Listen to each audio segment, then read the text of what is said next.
오늘 함께 은혜를 나눌 말씀은 복과 저주에 대한 이야기인데요. 복과 저주. 하나님께서 인간을 창조할 당시 때에 사람들에게 복을 주셨지요. 창조와 동시에 사람들에게 복을 주셨습니다. 창세기 1장 27절 28절에 잘 기록하고 있지요. 27절 말씀 보니까 하나님이 자기 형상 곧 하나님의 형상대로 사람을 창조하시되 남자와 여자를 창조하시고 하나님이 그들에게 복을 주시며 하나님이 그들에게 이르시되 생육하고 번성하여 땅에 충만하라. 땅을 정복하라. 바다의 물고기와 하늘의 새와 땅에 움직이는 모든 생물을 다스리라 하시더라. 이것은 하나님께서 우리 인간들에게 주신 최초의 복입니다. 잘 아시다시피 아담이 하나님을 반역하는 죄를 범한 이후로 그 아담이 저주를 받고, 우리 조상인 아담이 저주를 받고 그 저주가 우리에게 임한 거지요. 그래서 그 후손들은 다 저주받는 인생이 돼버린 겁니다. 원래는 우리 인생들이 말씀 그대로 번성하고 생육하고 번성하고 땅에 충만하라. 땅을 정복하라. 바다의 물고기와 하늘의 새와 땅에 움직이는 모든 생물을 다스리라. 이것이 하나님께서 주신 큰 복이었지요. 그런데 오히려 우리가 다스리기는 고사하고 다스림을 당하고 있어요. 이렇게. 정복당하고 있는 거지. 그러니까 항상 강의 유혹과 삶의 유혹, 먹는 유혹, 유혹을 받고 사는 거예요. 긴장 속에서. 그걸 견디다 못하면 극단적 행동을 취하기도 하지요. 무서운 결과를 낳게 된 겁니다. 그 이유가 저주 때문에. 그러나 우리 인생이 그렇게 저주받고 사는 것은 하나님의 뜻이 아니고 어렵게 고생하고 사는 것도 아버지의 뜻이 아닙니다. 어쨌든 우리의 실수로, 우리의 잘못으로 인해서 우리가 저주받는 인생이 되었지만 우리 하나님은 우리를 다시 회복시켜 주시기를 원하고 다시 구원하시기를 원하고 이제는 최초의 창조 당시 때, 죄짓기 전 당시 때로 또는 저주받기 전에 당시로 회복시켜 주기를 하나님은 원하신다 그 말이죠. 응? 그래서 우리가 예수 믿는 겁니다. 우리 인간이 요 모양 요 꼴로 병들고 아파서 괴로워하고 방황하고 먹고 사는 문제로 고통당하고 절망하고 우울하고 이렇게 살도록 우리를 창조한 게 아니라고요. 이것은 저주받은 까닭이다 그 말이에요. 성경을 모르니까 많은 사람들은 왜 나만 이렇게 고통당하고 왜 어려움을 당하고 왜 시련을 당하고 왜 이렇게 어려움 속에 살아가야 되나 하고 갈등하면서 방황하면서 살아가는 사람들이 얼마나 많습니까? 그러나 우리는 그 원리를 알아요. 원리. 왜 이렇게 됐는지, 또 이렇게 됐으면 어떻게 회복해야 될지 성경은 잘 말씀하고 있잖아요. 그래서 우리는 성경 보고 다시 저주받은 우리 인생이 다시 회복할 수 있다는 그런 것을 깨닫고 예수 믿게 된 줄 믿습니다. 이제 예수 믿고 다 해결받아야죠. 응? 자, 그래서 저주받은 우리를 복으로 회복시켜 주시기 위해서 예수님이 이 땅에 오셨습니다. 이건 누구나 다 아는 얘기 아닙니까? 엄청난 사건이지요.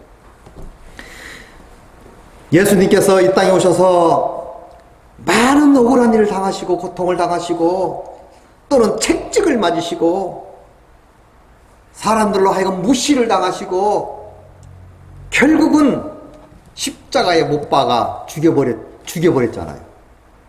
이것은 우리가 너무나 잘 아는 사건인데 이런 사건들을 우리 예수 믿는다고 하는 사람들조차도 간과해버려. 그랬나? 그냥 잃어버려요. 아무 의미를 부여받지를 못해요. 그러니까 예수를 믿어도 감동이 없어. 예수를 믿어도 뜨거움이 없어. 아주 냉랭합니다.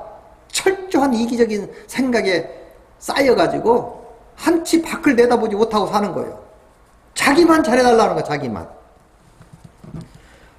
갈라디아 3장 10절 말씀을 보면 나무에 달린 자마다 저주 아래 있다. 예수님 왜 십자가에 달려 돌아가셔야 됩니까? 왜 죽으셔야 됐냐고요. 예수님이 무능해서 사실 죽으셨나요? 능력이 없어서 그들의 인간들에게 잡혀서 죽으셨나요? 그게 아니잖아요. 여러분과 나 때문에 나의 모든 죄를 뒤집어 쓰고 내 대신 돌아가셨기 때문에 말없이 돌아가신 겁니다. 왜? 저주받은 우리를 회복시켜 주려고. 저주받은 우리를 이제는 다시 회복된 삶을 살아갈 수 있도록 그 길을 열어주려고 십자가를 지신 줄 믿습니다. 이 사건을 우리가 어찌 소홀히 하고 어찌 그 사건을 그냥 우습게 여기고 마음에 담아두지도 않고 그렇게 믿느냐 그 말이죠. 참으로 잘못된 거지. 우리 예수 믿는 사람은 항상 마음에 뜨거움이 있어야 돼. 예수 믿는다는 말도 하도 흔해 빠져서 이단들이 뭐라고 하는지 알아요? 아, 장로교인들은 믿기만 하면 구원받는다고 한다고. 믿기만 하면 구원받는다고. 그러면서 비난합니다. 그들은요, 믿기만 하면 구원받는데요. 믿기만 하면. 얼마나 그 말을, 그 믿기만이란 말, 믿는다는 말이 중요한데도 그 말을 가지고 조롱하더라고. 얼마나 안타까운 말입니까? 잘못 믿으니까 믿기만 하면 된다고 한다고. 믿음이라는 행사를 못하니까, 믿음의 의미를 모르니까 오히려 그 믿음이라는 내용 아래 그 믿음이라는 내용을 가지고 우리를 핍박해 온다니까요. 참 얼마나 잘못된 것이죠. 잘못 믿으니까 그런 현상이 온 거 아닙니까? 믿음은 뭐예요? 믿음은 늘 드리는 말씀이지만 믿음은 바라는 것들의 실상이요 보지 못하는 것들의 증거 아닙니까? 선진들이 믿음으로서 다 그 증거를 얻었느니라 히브리서 말씀하고 있잖아요. 믿음만 가지면 모든 문제는 100% 회복되는 줄 믿습니다. 믿음만 있습니다. 믿음이 없어서 계속적으로 저주 가운데 살아가는 거예요. 다시 말하면 예수님이 십자가에 못 박힌 그 사건을 믿음으로 받아들여야지. 나의 것으로 내가 받을 고난을 예수님이 대신 받으셨으니까 그 사건이 내 사건으로. 그럴 때에 그 믿음이 나에게 찾아오고 감사함과 고마움과 기쁨과 행복이 우리 마음속에 임하게 될 줄 믿습니다. 근데 그 사실을 모르는 사람은 절대로 그런 믿음이 안 와요.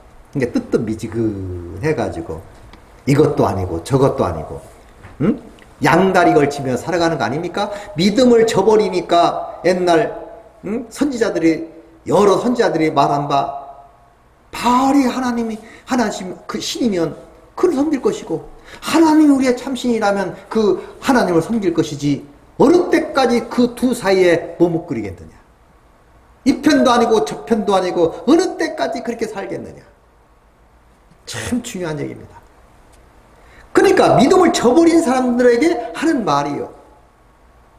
그러나 확실한 믿음을 가지고 나를 살리시고 저주받은 나의 인생을 회복시켜주신 예수 그리스도를 내가 100% 믿나이다 하고 신뢰하고 믿고 살아가야 될 줄 믿습니다.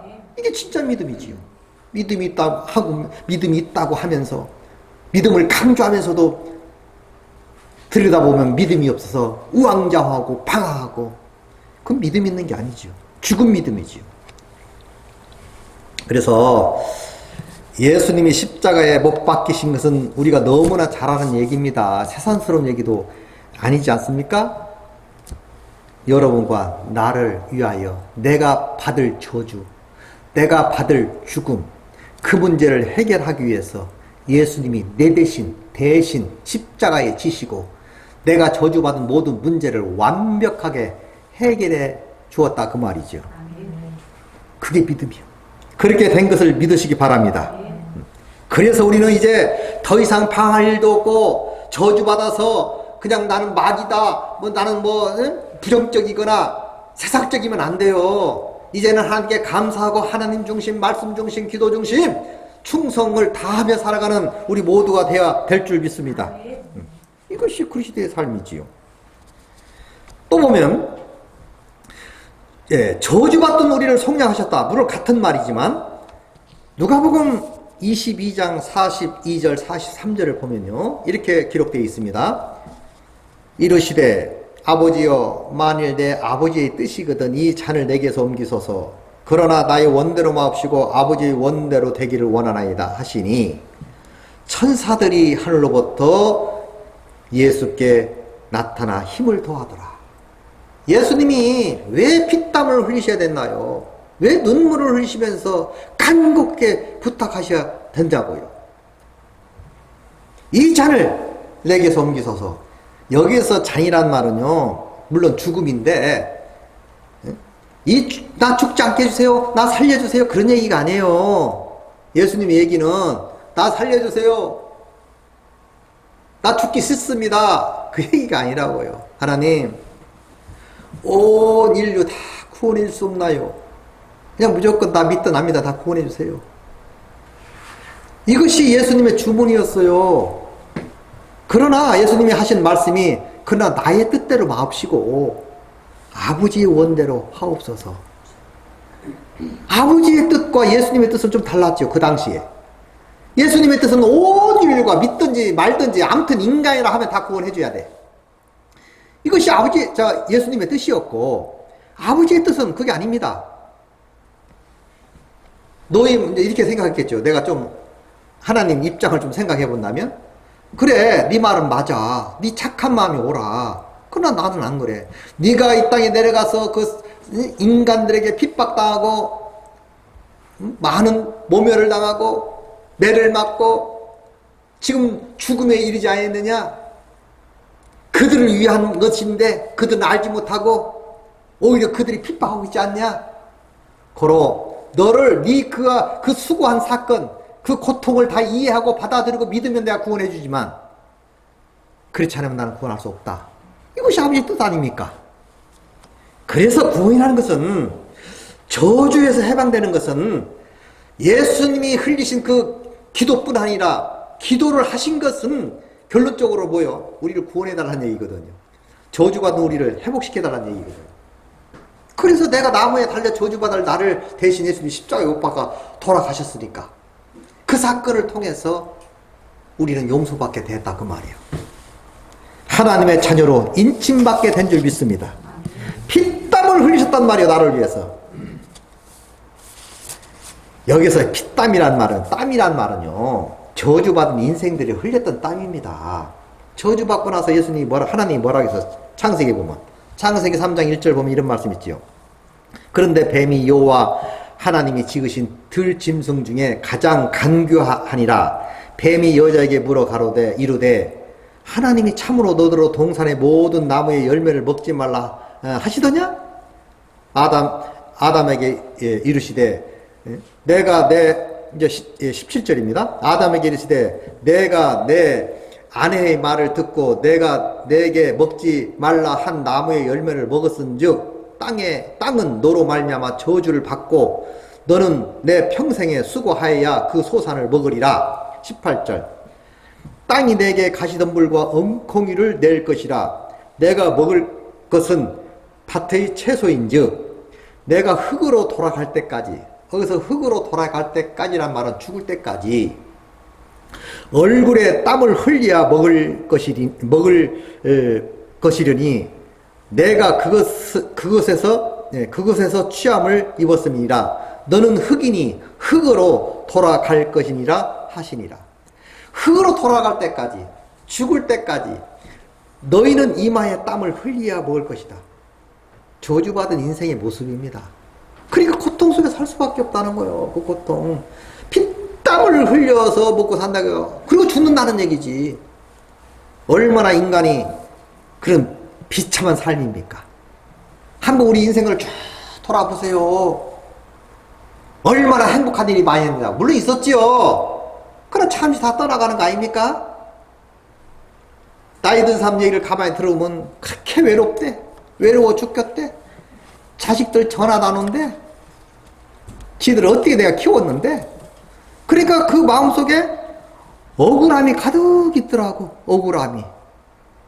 그래서 저는 믿지 아니하는 사람이니까 이해가더라고. 인생은 그냥 억울함이 가득한 거예요. 그래도 우리는 예수 믿으니까 감사함으로 가득 차 있는 줄 믿습니다.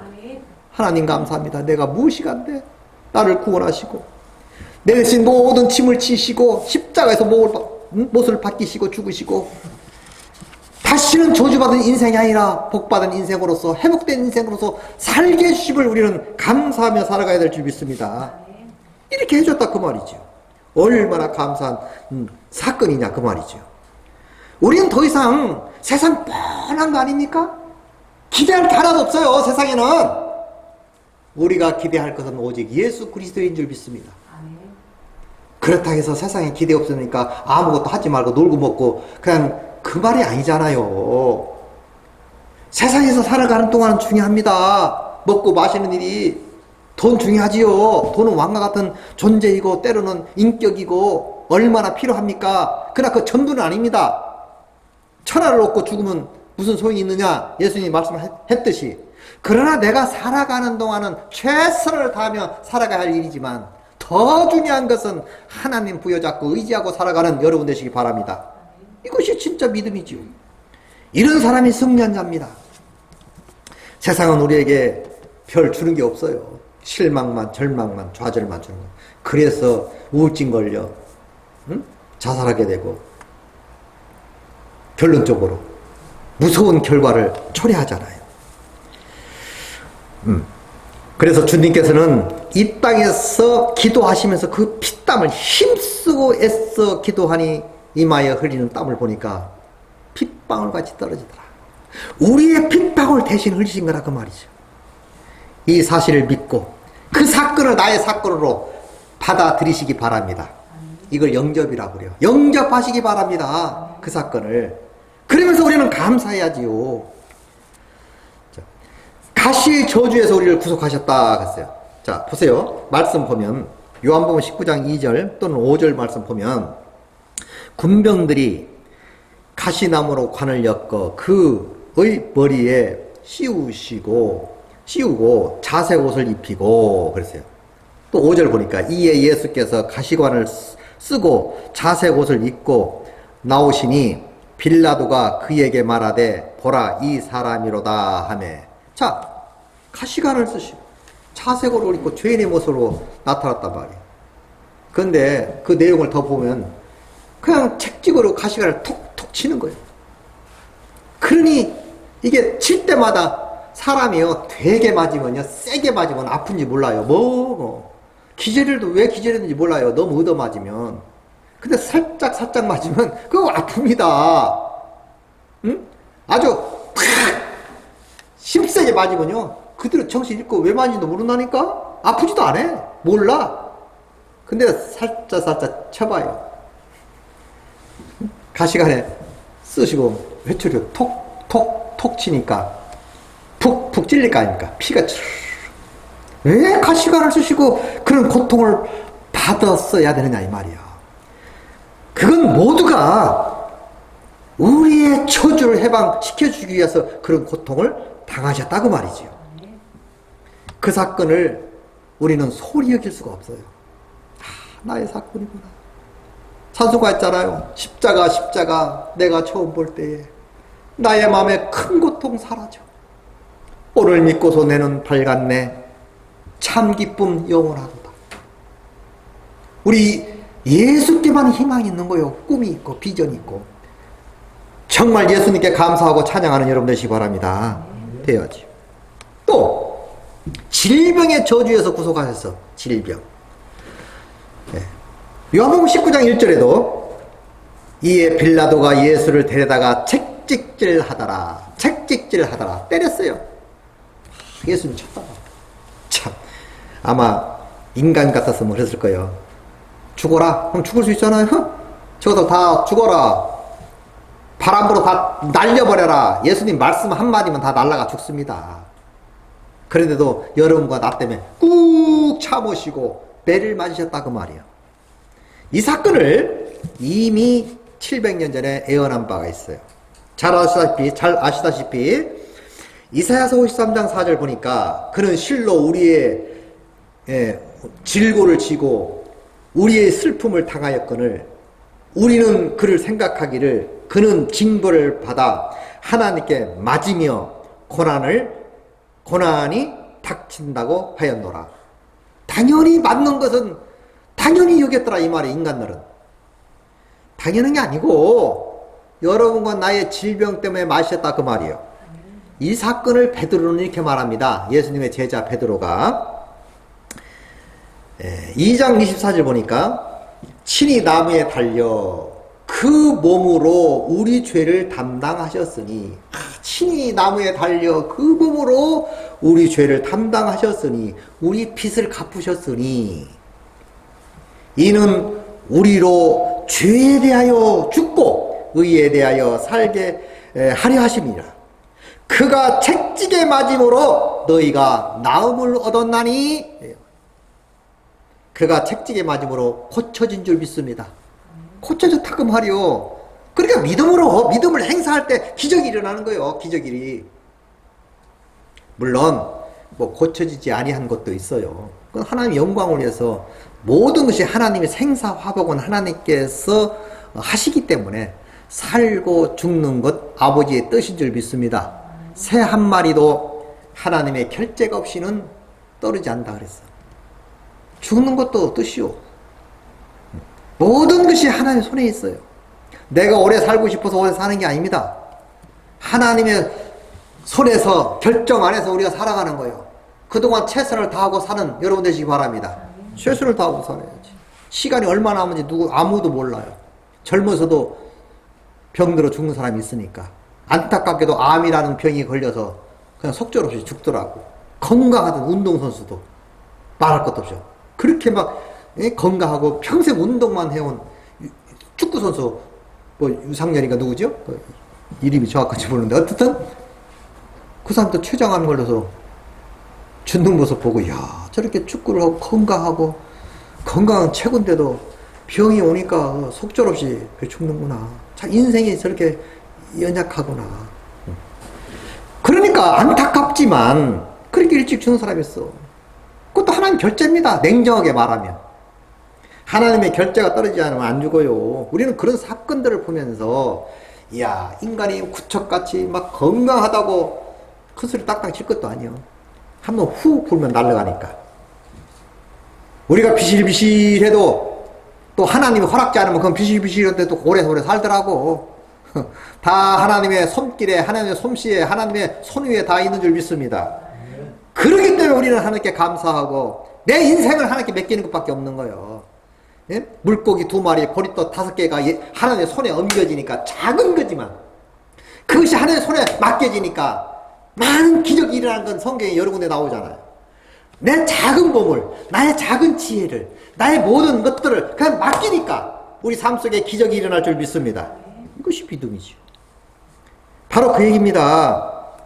그래서 우리는 이 사건을 우습게 여길 게 아니라 믿음으로 받으시기 바랍니다. 내가 이것으로, 내 사건으로. 그렇기 때문에 우리 신앙은 진지해야 돼요. 정말 진지해야 됩니다. 농담으로 받아들이면 안 돼요. 농담으로 우습게 여기면. 노새 사위들이 이 땅이 소돔과 고모라 성이 불로 멸망할 것이다. 그렇게 예고하니까 천사들이 와서 예고하니까 그걸 농담으로 여기더라. 비단 노새 사위들만 그랬겠어요 오늘날? 오늘날도 마찬가지. 하나님 말씀을 주면 이것을 진지하게 받아들이는 게 아니라 농담으로 알아듣는다니까. 우습게 알아듣는 우습게. 너나 잘 믿어. 너나 잘하세요. 얼마나 불쌍하고 안타깝습니까. 땅을 치며 통곡하고 나중에 다음에 그 성경에 이런 말 있죠. 예수님 오실 때 사나파이야 작은 산들아 나를 가리라. 너무 무서우니까 나를 덮으라. 볼 수가 없다는 거야. 천둥만 쳐도 무서워서 벌벌 떠는 사람이 얼마나 많습니까? 주의해야 됩니다. 사실은 주의해야 되는데 천둥만 쳐도 막 두렵고 무섭고 하고 너무 무서운 사람이 많더라고. 죽고 사는 거 손에 달렸어요. 그런데 주의는 해야 됩니다. 그렇게 무서울 것도 아니야. 하나님의 손에 있다는 걸. 하나님을 믿으면 그렇지 않다니까요. 매사에 하나님께 내 맡기는 인생이라면 우리는 든든하게 살아가면 될 줄 믿습니다. 여유를 가지고 넉넉한 마음을 가지고 살아갈 수 있도록 예수님께서 길을 활짝 열어주셨어요. 우리는 그 길로 들어섰고 그 길 따라 가는 인생들인 줄 믿습니다. 그건 행복한 인생이지. 복된 인생이지. 이 길을 찾지 못하고 살아가는 사람들이 얼마나 많습니까?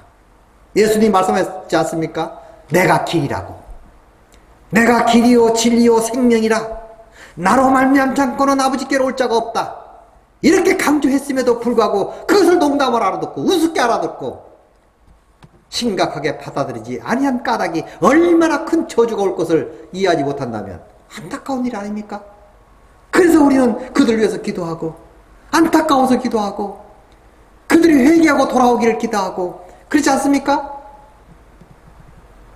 더 중요한 것은 안 믿는 사람들이야 안 믿는다고 안 믿으니까 그런다 치지만 믿는다고 하는 사람들이 문제는 문제요. 믿는다고 하는 사람들이 건성으로 믿고 우습게 여기고 농담으로 받아들이고 그렇게밖에 해서는 말할 수가 없어요. 농담으로 받아들이니까 신앙 상태가 그렇지 진짜로 받아들이고 심각하게 받아들였다면 정말로 심각하게 예수 믿게 되지 않겠습니까? 네? 이거 정신 바짝 차려야 돼. 뭐라고 핑계대서 귀 안 나오고 아주 핑계야 돼요. 핑계가 어디 있습니까? 하나님 앞에. 그리고 하나님 중심대로 사는데 하나님 말씀대로 사는데 믿는 말은 번질 행동은 완전히 죽어버렸죠. 시체지 시체. 죽은 자. 그래가지고 복 받기를 원하요? 말도 안 돼. 아니 인간인 저가 봐도 아유 저 믿음이라고 내가 봐도 아이고 저 신앙생활이라고 쳤다이 하니 신앙은 잘하고 못을 따라서요 상대에게 감동을 주는 사람이 돼야 되는 거예요. 기도 많이 하시고 열심히 믿음 생활 하시기 바랍니다. 그래야 감동받는 거 아닙니까? 자 그래서 분명히 성경은 말하고 있지 않습니까? 사망의 저주 최고의 저주는 뭐예요? 죽음입니다. 이제 죽음. 그래서 그 죽음을 하나님이 회복시킨 거 아닙니까? 죽음에서 속량시켰다 그 말이죠. 그래서 요한복음 참 로마서 6장 23절 보면 죄의 싹은 사망이요 하나님의 은사와 그리스도 예수 우리 주 안에 있는 생명이라. 죄의 싹은 사망이요. 그러나 예수 안에 참 행복 생명이 있는 줄 믿습니다. 길을 활짝 열어놨다니까요. 내가 길이라고 내가 진리라고 나를 통해서만이 구원받을 수 있다. 제발 나를 믿으라. 그래 하면 너와 내 집이 구원을 얻으리라. 얼마나 외치십니까? 이것을 심각하게 받아들이고 나의 사건으로 받아들이고 나의 일로 받아들이고 그 말씀에 순종하는 우리 모두가 되시기 바랍니다. 또 주님은 내 대신 죽으셔서 잘 아시죠? 제가 다시 한번 읽습니다. 이사야서 53장 5절 그가 찔림은 우리 허물 때문이요 그가 상함은 우리 죄악 때문이라. 그가 징계를 받음으로 우리가 화평을 누리고 그가 책지게 맞음으로 우리는 나음을 받았도다 라고 기록하고 있습니다. 예수님은 왜 십자가를 지셔야 됐고 왜 찔림을 받아야 됐고 왜 상함과 징계를 받고 책지게 맞았어야 됐냐 이 말입니다. 그것은 다 아시는 말씀이지만 그건 여러분과 나 때문에 나에게 참 자유를 주기 위해서 평화를 아프지 않게 건강한 모습으로 가라고 그런 은혜를 베풀어 주셨다는 이야기입니다. 그가 이유 없이 십자가를 진 게 아니지요. 여러분과 나의 죄 때문에 내가 받은 저주를 풀어주시기 위해서 아담이 범죄하기 전과 같은 삶을 살으라고 다스리고 정복하고 누리는 삶을 살아가라고 예수님이 그런 고통을 받으신 것입니다. 그가 찔림은 우리 허물이 뭡니까? 원죄, 지옥 갈 죄입니다. 그것을 그가 찔림으로 사하셨고, 또 그가 상함은 우리 죄악 때문에, 우리가 알고 짓고 모르고 짓고 연약해서 짓는 모든 죄악 때문에 그가 상하셨다. 그가 징계를 받음으로 우리가 화평을 누리고 그가 책찍을 받음으로 우리가 나음을 입었도다. 아파도 안 되는 거예요. 아파도. 항상 건강한 모습으로 살아가는 것이 아버지의 뜻입니다. 한 군인이 요한복음 19장 34절 보면 군인이 옆구리를 찌르니 곧 피와 물이 나오더라. 피와 물. 예수님은 우리 때문에 심장이 파열된 거예요. 심장이 터져버렸어. 터져. 그 사건으로 인해서 우리 과거, 현재, 미래죄가 완벽하게 씻음받고 하나님의 자녀로서 당당하게 살 길을 열어주셨다. 이런 사실을 우리가 믿는 것입니다. 이렇게 믿고 우리는 날마다 승리의 길로 가야 될 줄 믿습니다. 그래서 이 사실들을 자기 것으로, 내 것으로 뺏기면 안 돼. 내 것으로 다 받으시기 바랍니다. 이래야 그게 믿음이야. 자, 또 가난의 저주. 그러니까 하나님은요, 땀 흘리고 힘쓰고 근 저주, 죽음의 저주, 네? 또 병의 저주, 가난의 저주 회복시키겠다는 약속이에요.